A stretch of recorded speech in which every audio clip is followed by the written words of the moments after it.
क्षमा चाहूंगा, ज्यादा काम था। 2 दिन बाद ये स्मारिका प्रकाशित होगी। इसका आज एक डमी आज हम प्रस्तुत करेंगे और माननीय हमारे मुख्य अतिथि साहिबान, माननीय खंड शिक्षा अधिकारी महोदय, मेरे गुरुजी धर्मपाल जी और सारे आला अधिकारी आज हमारे बीच है शिक्षा विभाग से।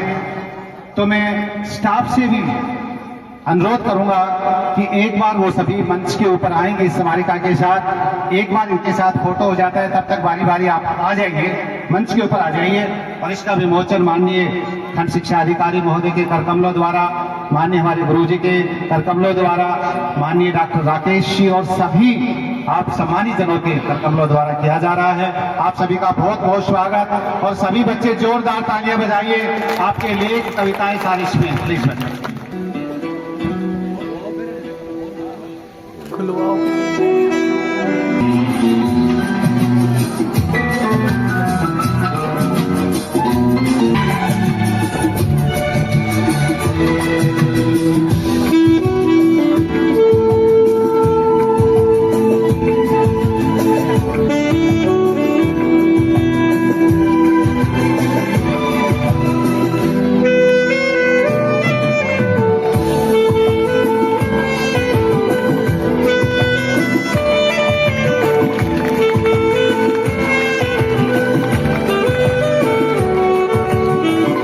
सर, आज आपका विदाई समारोह स्कूल में जी नमस्कार। है। आप बच्चों के साथ कई साल बिताए आपने, कैसा अनुभव रहा आपका? सर, बच्चों के साथ एज ए हिंदी अध्यापक मैंने 24 साल बिताए हैं और इस 24 साल के अंदर मैं जिस भी स्कूल में रहा हूँ वो मेरा स्कूल नहीं, वो मेरा परिवार रहा और मैंने अपने परिवार के बच्चों की तरह से इन बच्चों का पालन पोषण किया है, इनको शिक्षा देने का, इनमें संस्कार देने का मैंने कार्य किया है और सामान्य रूप से मैंने कुछ नहीं किया है। जो प्रतिभाएं होती हैं बच्चे, मैंने तो उनको थोड़ा निखारने का काम किया, उनका मार्गदर्शन किया है। सर, आपकी जैसे जीवन यात्रा रही, पहले आप पत्रकार रहे, उनके साथ वकालत की आपने कई वार्तालाप कर रहे हैं, तो कैसा क्या आपके काम में आए? जो आपकी पिछला जो पढ़ाई थी आपकी, आपका कार्य था शिक्षा क्षेत्र में, आपने उसको कैसे काम में लिया? आप ठीक कहा सर, मैं बेसिकली सिविल इंजीनियर हूँ। 15 साल मैंने सेवाएं दी हैं एज ए आर्किटेक्ट। उसके बाद मेरा पत्रकारिता में पदार्पण हुआ। मैं 1996 में दैनिक हरिभूमि से जुड़ा था। उसके बाद अरावली टाइम्स साप्ताहिक का मैं सह संपादक रहा। मैं स्वतंत्र लेखक के रूप में मेरी कविताएं, लेख इत्यादि छपती थी।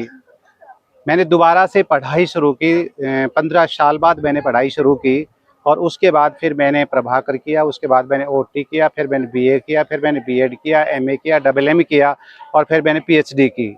और इसी दौरान क्योंकि मेरा लेखन से शौक मेरा जुड़ा हुआ था और वो पत्रकारिता के साथ साथ मुझे साहित्य लेखन में ले आया और आज साहित्य लेखन से भी मैं जुड़ा हुआ हूँ। तो आपकी एक जीवन यात्रा के ऊपर एक किताब होनी चाहिए, एक साहित्य हमारे बीच। हाँ, मेरी किताब तो खैर मैं खुद ही, मेरा जीवन है, मैं क्या बताऊँ, लेकिन मैंने एक किताब लिखी है, उसका नाम है दीप जलाना चाहता हूँ।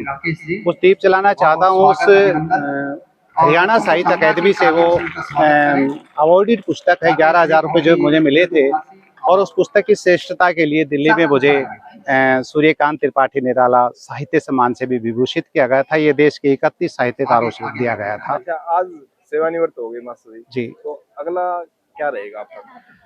सर, सेवानिवृत्ति तो एक प्रक्रिया है।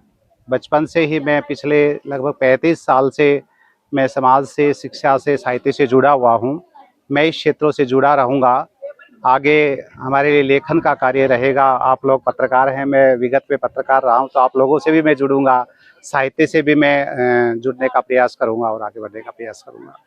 Sir, thank you. क्या कुछ आप कहोगे? काफी साल आप लोगों के साथ इन्होंने बच्चों को पढ़ाने का काम किया है, शिक्षा देने का काम किया है, इनका जो आपके साथ में काम किया वो, उसके ऊपर आप क्या कुछ कहेंगे? छत्रपाल जी एक बहुत ही बेहतरीन अध्यापक, कार्यक्रम ऑर्गेनाइजर और बहुत ही बेहतर मोटिवेटर रहे हैं। इन्होंने बच्चों को बहुत प्यार से पढ़ाया, हमेशा बच्चों के सर्वांगीण विकास के लिए हमेशा इन्होंने कार्य किया और हर प्रोग्राम में स्कूल के में बढ़ चढ़कर भाग लिया।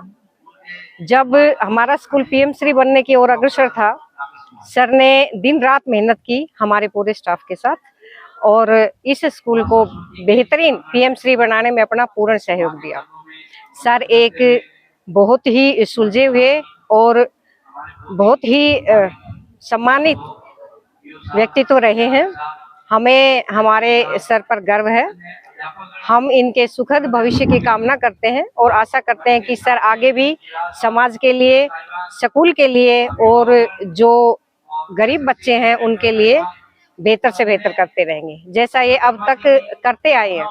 झुग्गी झोपड़ियों में जाकर इन्होंने बहुत सारे बच्चों को एकत्रित किया, उनको स्कूल में लेके आए और उनको स्कूल की मुख्य धारा में शामिल किया। मैं कामना करती हूँ कि सर का स्वास्थ्य हमेशा अच्छा रहे ताकि ये ज्यादा से ज्यादा समाज के काम आ सके।